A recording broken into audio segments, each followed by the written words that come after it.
Yo l'équipe, c'est Baz, j'espère que vous avez la forme. Bienvenue sur la chaîne de MyProtein et bienvenue au Baz Gym pour une grosse séance upper comme vous l'avez vu avec le titre, avec deux athlètes et coach. Je laisse te présenter rapidement. Salut à tous, Arthur Gaines, athlète MyProtein, vous avez pu me suivre pour ma compétition. J'étais coaché par Alex. Yo les gars, donc moi c'est Alex, je viens tout juste de rejoindre MyProtein. Le but de cette vidéo, c'est de vous emmener à travers une grosse séance upper avec un gros volume. On va vous expliquer tout ce qu'on va faire, pourquoi on le fait d'un point de vue anatomique et biomécanique. Alex va prendre les exos dos. Ouais. Moi je vais m'occuper des exos pec et Arthur pour la fin de la séance il va s'occuper de l'exo épaules et les bras. N'oubliez pas de laisser un petit pouce bleu, de vous abonner à la chaîne de MyProtein et on est parti pour la séance upper. Donc là on est sur la partie échauffement de la séance, donc ne négligez pas cette partie. Tout simplement vous pouvez utiliser la poulie, des élastiques ou des haltères pour faire un petit peu la coiffe des rotateurs, les biceps, du tirage.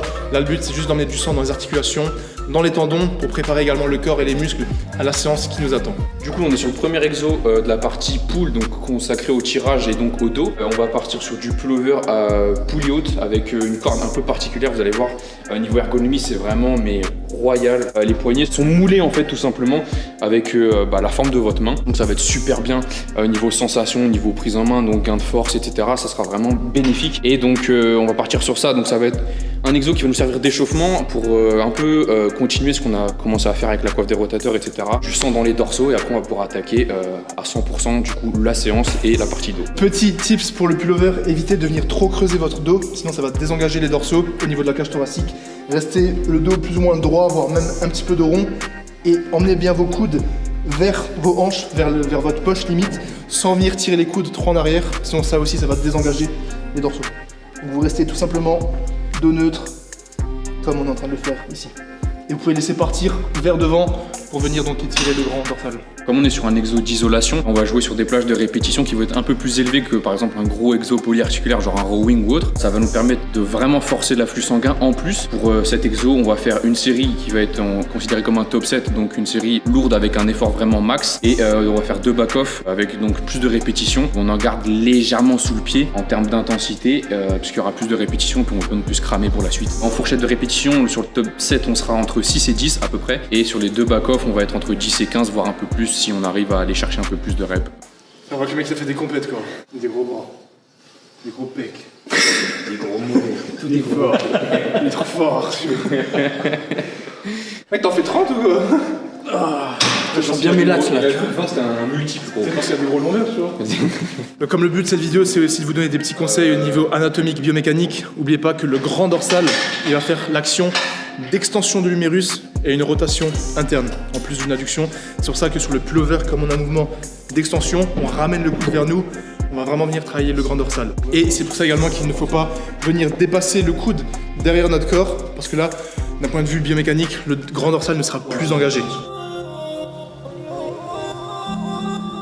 Du coup, on est sur le deuxième exercice, sur un tirage donc horizontal cette fois-ci, mais toujours focus grand dorsal. Par rapport aux explications que Baz vient de donner, le but à chaque fois, c'est de venir le plus possible coller votre coude dans votre hanche. Vraiment, c'est ça que vous devez imaginer en fait quand vous faites votre tirage à chaque fois. Si vous voulez vraiment focus votre grand dorsal, le coude, vous voulez venir le mettre dans la poche vraiment. Et vous allez voir qu'au niveau du recrutement, sensation, force, étirement, tout ce que vous voulez, tous les facteurs positifs pour le développement de cette partie de votre dos, vous allez voir, ça n'a absolument rien à voir. Là, on est sur le grand dorsal parce que je tire le coude à la hanche.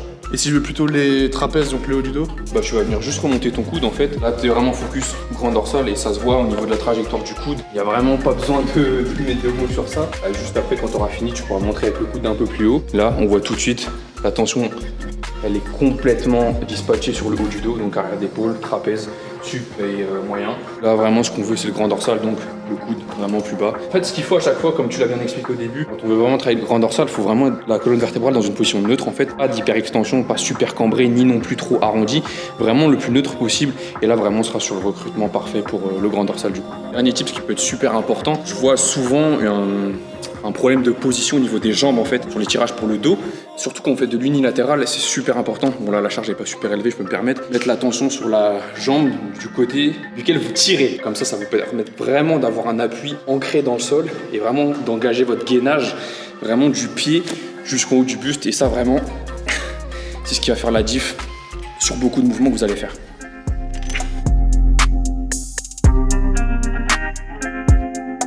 Pour notre défense, par rapport au bras de levier, cette machine est très lourde, donc s'il n'y a pas beaucoup de poids, on veut pas de commentaires. Oui, regardez, il n'y a que 15 kg. C'est super lourd, vraiment. Moi, ça allait, personne. On a dit quand il y a eu 25, c'était pas ça. Dans tous les cas, là, on est sur un tirage vraiment qui va venir plus cibler le haut du dos, comme on disait tout à l'heure, en gros, par rapport à l'assise. On a l'impression que ça va être le grand dorsal. Exactement, sauf qu'au final, avec la trajectoire du coude et l'assise, on est vraiment assis bas, donc en gros, notre coude, tout simplement, plus on est assis bas, plus il va arriver haut à la fin du mouvement. Donc on sera vraiment sur la partie haute du dos et on s'éloigne du travail du grand dorsal. Moi, j'aimerais ajouter que la machine, elle est divergente. Donc si vous voyez, si je prends les deux et que je tire, les coudes, ils s'écartent. Et sur la divergence, on n'aura jamais le grand dorsal. Parce que le grand dorsal, il rapproche le coude. Pour ceux qui ont du mal un peu à sentir votre dos travailler, que ce soit grand dorsal ou autre, on s'en fiche, vous pouvez opter pour une suicide grip. Donc en gros, tout simplement, vous enlevez le pouce, vous le mettez au même niveau que les autres. Et en gros, ça va venir vous permettre de désengager un peu l'avant-bras et biceps, de mieux se concentrer sur le tirage. Par contre, forcément, vous allez vous rendre compte que vous avez potentiellement un peu moins de force. Donc c'est le seul petit bémol, on va dire, de cette prise. Mais niveau sensation et recrutement, c'est nettement mieux. Gourde disponible sur le site de MyProtein. Code base. Le temps qu'Arthur et Alex boivent un coup, je vais prendre le relais, on va passer sur les exercices pec. Là vous avez vu que le dos, on a fait pas mal de machines de tirage en plus ou moins lourd, mais c'était relativement facile parce que ça restait des machines. Là, sur les pecs, on veut de la surcharge progressive, on veut soulever lourd et être proche de l'échec. Donc on va commencer non pas par du développé couché à la barre, mais par du développé incliné aux haltères. Vous voyez, j'incline pas trop le banc à 30 degrés, mais je fais plutôt un low incline à plus ou moins 15 degrés.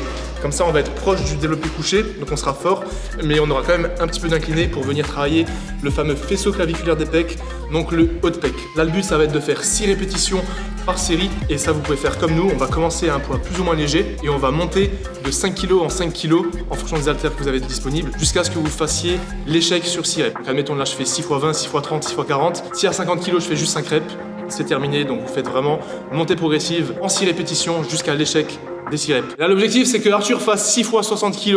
On va voir s'il est faible ou s'il est fort. Je sais pas ce qu'il attend. Est-ce que lui, il est capable de faire 60 kg ou pas?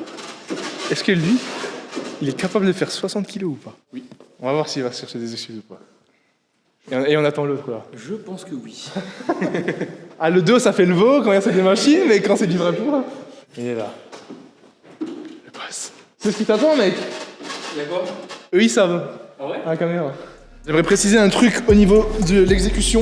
Il y en a encore trop qui font leur développé incliné en ouvrant les coudes très écartés comme ça. Vous n'allez pas du tout être dans l'angle en fait de l'omoplate, la fameuse cavité glénoïdale. Donc soyez plus avec les coudes un petit peu vers l'intérieur. Pas coude ouvert, pas coude trop rapproché parce que là vous allez être plus faible. Mais gardez les coudes plus ou moins à 30 degrés vers l'intérieur comme ça. J'ouvre le bal. On va juste faire 6 reps. Et on monte 20, 30, 40, 50. Et 60 pour Arthur. Pour des douaniers, il a dû dire ouais, j'ai fait les pecs hier. J'ai fait les pecs ce matin avant qu'ils arrivent, du coup là je suis un peu fatigué. J'ai fait les 70 juste avant, j'avais 2 séries de 12. Précise juste que moi, vous voyez, vu que je suis habitué à faire plutôt de la force par rapport au bodybuilding, et Alex, par exemple, et Arthur aussi, c'est un petit peu l'inverse, ils sont plus dans le body, leurs amplitudes, elles sont un petit peu moins complètes que la mienne parce qu'ils ont moins l'habitude, ils peuvent moins charger lourd. Le chiffre, c'est pas le même, mais ils sont pas forcément habitués à faire les mêmes exos que moi. Eux, ils sont plus sur des machines, sur de la poulie. Donc, pas de commentaires par rapport à l'amplitude parce qu'on sait ce qu'on fait. Merci beaucoup. Allez, gros. Mets la vitesse sur la montée là. Boum! Oh, il va aller fumer les 60. Mettez une petite pièce sur Arthur. Mettez pause, écrivez en commentaire s'il les passe ou pas. Du coup, par rapport aux deux monstres qui sont là, moi je vais pas m'amuser à faire jouer avec les 60. Je pense que je vais rester à 40. J'ai une épaule un peu en mousse. Et surtout, le point le plus important, c'est que moi, j'incline légèrement plus le banc en fait. Je vais plus me mettre sur 45 degrés, eux ils sont plus, on va dire, à les 30. Tout simplement parce que je suis beaucoup plus stable. Quand je suis positionné à 40 degrés, ça tire beaucoup moins mon pec. Et du coup, je suis plus puissant et c'est beaucoup plus safe pour moi. Donc, petite variante par rapport à ça pour les pecs. Moi, je rajoute pour ceux qui nous regardent, quand vous allez être à plat complètement, du coup, comme ça, vous allez avoir le faisceau internal, donc le milieu du pec, on va dire plus ou moins. Dès que vous allez commencer à l'incliner un petit peu plus, vous allez venir taper le faisceau claviculaire, donc le haut de pec. Et même si vous avez vu des vidéos où des études disent qu'on n'a pas le faisceau claviculaire, vous aurez toujours le haut de pec si vous allez vous incliner. Et si on s'incline vraiment plus, comme ceci, là on va être sur un mouvement d'épaule. On va pousser le poids au-dessus de notre barre, au-dessus de notre tête. Du coup on aura le faisceau antérieur et également médial de l'épaule. Mais donc gardez en tête, ceux qui se posent la question, si vous faites du développé incliné à 30, 40 degrés, voire même 15 degrés, vous aurez toujours le faisceau claviculaire, donc le haut de pec qui rentre en jeu. On va passer sur les 50 kg pour 6 répétitions pour Arthur et moi. Il a la pression qu'il met. Il met une de ses pressions. Mec, le goal c'est pas 50, c'est 60. Moi, c'est. Je me sens comme dans la vidéo. Petit, mets-toi sur le côté. Je n'ai pas d'accord. Easy, gros. 3, 4, 5, 6. C'est 6 ça? Ouais, 6. Je compte pas la première, moi d'habitude. Ouais. Elles sont lourdes. Et moi, J'ai juré les technologies, mais elles sont moins droites. For my protein. Vas-y gros. Si tu veux garder du jus pour les 60, fais-en juste 3. Si tu sens que... easy, gros. Bah oui. Bah oui, il a failli partir en curl incliné. Les gros bébés. Putain gros. Vamos. T'as un petit stress là? Même pas? Non, t'as Si. l'habitude. Non, il y a un petit truc là. Moi j'ai déjà le cœur qui bat. Allez, gros. Tu montes la première? Non, non, c'est bon. Il m'en faut combien? Une? Ça suffit, une. Fais-en. Le max en vrai, si tu peux en faire plus, vas-y, mais sinon. Allez. Une. Tu peux encore. Allez, tout seul, tout seul. Vas-y, la troisième, c'est Bien sûr.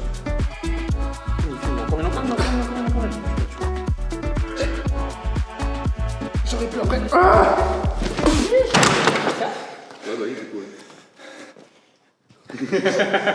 Je t'aide ou pas, c'est bon? Sur la première, peut-être. Gros, t'es solide, mec. Allez, gros. Vas-y, c'est pas pour rien. Vas-y, pousse. Allez, mon gars. Pousse dans les pieds. C'est bien. Allez, pousse. Allez, vas-y. Gros, c'est des tonneaux aussi. Ah, faut savoir que passer de 50 à 60, c'est un monde. Ceux qui savent pas, il y a 10 kilos juste sur le poignet. Ceux qui n'ont jamais testé 60 parce que c'est quand même rare dans les salles. Il y a plein de gens qui sont venus au Pasim, dès qu'ils se mettent en place avec les 60, c'est terminé. Deuxième exercice pour les pecs, là on va plutôt être sur un exercice d'isolation. Avant on était sur un développé incliné, donc on engage les épaules, les triceps et les pecs. Là on va donc passer sur un mouvement d'adduction avec le fameux écarté à la poulie. Pourquoi on se met assis? Tout simplement pour être plus stable.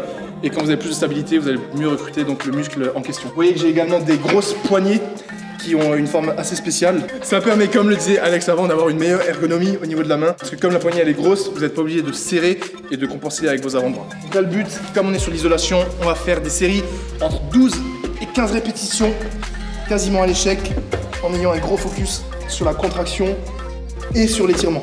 Je ne veux pas venir voir les épaules qui vont vers l'avant, parce que là vous allez désengager votre pec. Donc on reste ouvert, épaules en arrière, et on fait entre 12 et 15 reps à l'échec pour 3 séries. Si vous n'avez pas des grosses poignées comme ça, ils en vendent sur MyProtein. Il y a des fat grips que vous pouvez rajouter sur des poignées traditionnelles. Et ça fera à peu près la même poignée. Et vous voyez, Arthur, il a les coudes plus ou moins hauts, ça va permettre, comme avant, de venir taper dans le faisceau claviculaire ici, donc le haut de pec. Donc troisième et dernier exercice pour les pecs, on va passer sur une presse convergente inclinée, toujours inclinée pour remettre le faisceau, l'accent sur le faisceau claviculaire. Donc avant on avait un exercice d'isolation, là c'est juste un dernier exercice, histoire d'emmener les pecs à l'échec, ajouter du volume et avoir une bonne grosse congestion.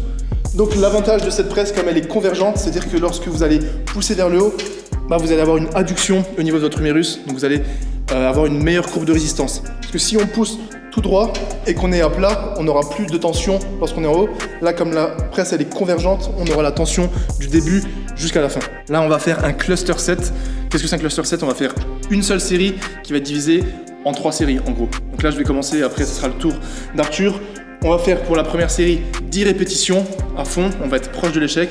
On va prendre seulement 15 secondes de repos, on va refaire un max rep, mais comme il n'y aura que 15 secondes de repos, on ne pourra pas refaire 10 reps. De nouveau 15 secondes de repos, et troisième série où on va de nouveau faire un max rep. Juste Alex, il ne pourra pas faire cette machine parce qu'elle provoque un trop gros étirement au niveau du pec. Et comme il a dit avant, il a un petit problème au niveau de l'épaule. Vous voyez la position de départ, elle est extrêmement étirée. Et là le but c'est de vous montrer comment on peut faire une séance upper, c'est pas forcément de nous blesser ou de faire des performances.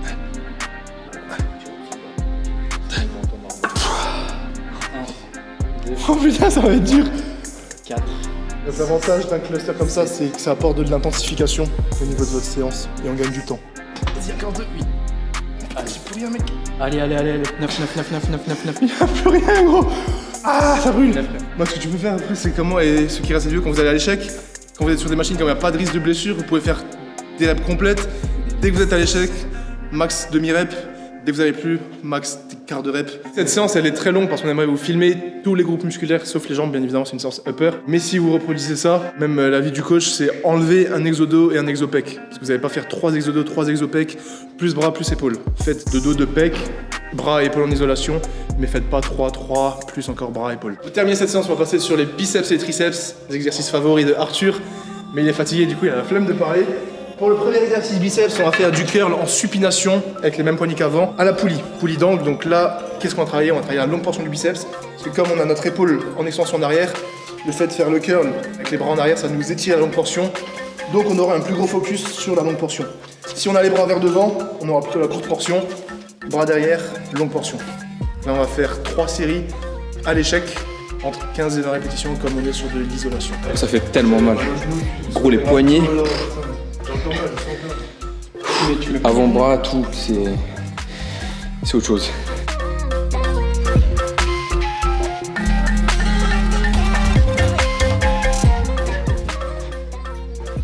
Ça va encore. Jamais été trop veiné, moi. Celle-là, oui. Légèrement. Non, je veux dire beaucoup, c'est que quand je suis sec. Du coup, on part sur une extension triceps, donc antagoniste du biceps. On vient se placer toujours du coup avec les poignets ultra ergonomiques. Et on va faire des extensions simplement. On rapproche bien du corps. Et on tire. Et vous pouvez le faire en superset avec le curl qu'on a fait tout à l'heure pour les biceps. Et c'est super. Vous pouvez ajouter des élévations latérales si vous voulez faire l'épaule. Du face pull si vous voulez faire l'arrière d'épaule. Mais là, vu qu'on a déjà beaucoup d'exos et qu'on est un petit peu KO, ça sera pour une prochaine vidéo. Donc si vous voulez qu'on aborde... Il y avait une petite gap, c'est pour ça que... Si vous voulez qu'on aborde d'autres séances, un training push, un training pull, un training bras, dans ce style avec des explications, anatomie, biomécanique, etc., dites-le nous dans les commentaires. Ce serait cool. Je suis KO. Là, on est sur la dernière série. Comme disait Arthur, il a dit 2 séries entre 12 et 15 reps. Vous pouvez faire 3 séries, parce que biceps, on a fait 3 séries. Et là, donc, comme on a les coudes le long du corps, on va pas forcément avoir un gros focus sur la longue portion, parce qu'elle n'est pas étirée. Si vous voulez étirer la longue portion, vous pouvez mettre les coudes au-dessus de la tête, comme ceci, et venir faire pareil l'extension. Pourquoi? Tout simplement parce que la longue portion du triceps, elle est étirée quand on a le coude en haut. En fait, le biceps, la longue portion va être étirée avec les coudes en arrière, et le triceps, la longue portion va être étirée avec les coudes en haut. Il y a beaucoup d'exos dans cette séance, donc à vous d'adapter en fonction de votre récupération, de votre volume d'entraînement et de votre niveau. Vous pouvez enlever un exopec, un exodo, vous n'êtes pas obligé de faire autant d'exos que nous, c'était surtout pour vous montrer. Du coup, on arrive à la fin de cette vidéo, à la fin de ce training. C'était une grosse séance upper. Je sais pas ce qu'on en pensait, Arthur, du coup. Je suis rincé. KO. Vraiment. Alex, toi, t'as quelque chose à dire? Si vous avez envie de voir d'autres formats, d'autres séances, d'autres groupes musculaires, enfin voilà, plein de variantes en fait, faites-le nous savoir dans les commentaires, comme ça on s'organise et on vous tourne ça. Style push, pull, Ouais, legs. exactement. Parce que là, comme dit, upper, lower, c'est un format un petit peu spécial. Il y a plus de personnes qui s'entraînent en push, pull, legs. Mais ça, comme dit, dites-le nous dans les commentaires. N'oubliez pas d'adapter la séance en fonction de votre niveau, de vos objectifs. D'enlever 1 ou 2 exos si c'est trop de volume et que c'est compliqué au niveau de la récup. Et sinon, n'hésitez pas à re-regarder la vidéo pour tous les petits conseils qu'on vous a donnés et à prendre ce qui peut vous intéresser. J'espère que vous avez aimé la vidéo. N'hésitez pas à liker, à commenter et à partager si la vidéo vous a plu. Nous suivre sur nos réseaux et suivre MyProtein. Pour qu'on puisse faire des prochaines vidéos et vous donner de la force. Super important. Toujours.